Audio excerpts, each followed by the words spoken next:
And what kind of kid were you? Were you like really into sports early on, or were you into music?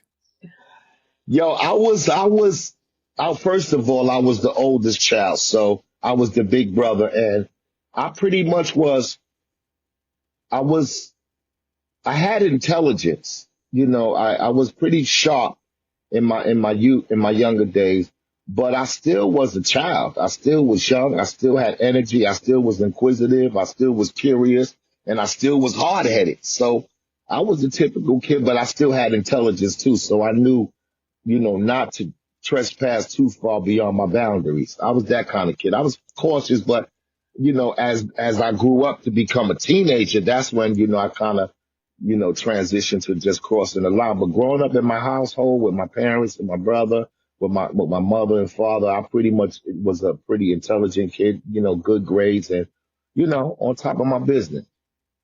So you grew up with both of them together. Yeah, my mother and father were together, but then they separated, and that's when everything fell apart. My mom, pop separated when I was about 10. And shortly after Oh, they okay. separated, I went on my own. I left my father's house at 10. At years old, I left and I went to the Bronx to find my mother. That's how I got to the Bronx. My mother and father were from Brooklyn. Actually, when they separated, my mother went to the Bronx. And shortly after that, I left my father's location to find my mother in the Bronx. And I was about 10 years old when I did that. Did they give you guys the option to pick who to stay with, or how did that happen that you were with your dad?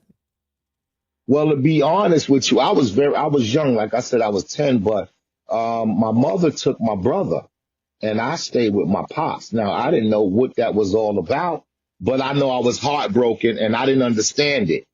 But they was the adults dealing with the situation. Now, as I'm looking at it as an adult, I'm understanding that they were adults going through their own thing. And, this is what the resolution that they came to in their marriage. And, I guess, we was affected by it because we were separated, but that's how it ended up. Mm-hmm. And would you say that like your father's musical career played a part in that? No, I wouldn't say that. I mean, to be honest with you, right?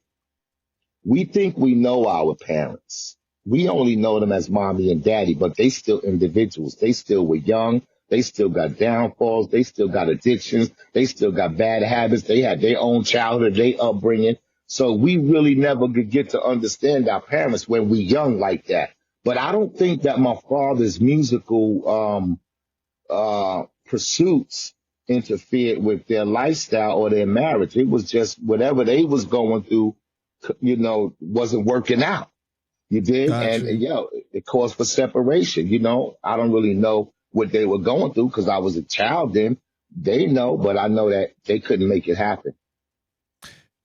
Yeah, I always say, man, like you got to heal your trauma as much as possible before you become a parent because, Mm, that's how that generational trauma comes about and you pass it on to your child because, a lot of times we end up raising kids the way that we were raised or we go the exact opposite because we know what to provide, right? But I agree. it's a lot of things that people, I believe, especially in the inner city, that we're not taught how to cope with. Correct. I totally agree with you, bro. Absolutely.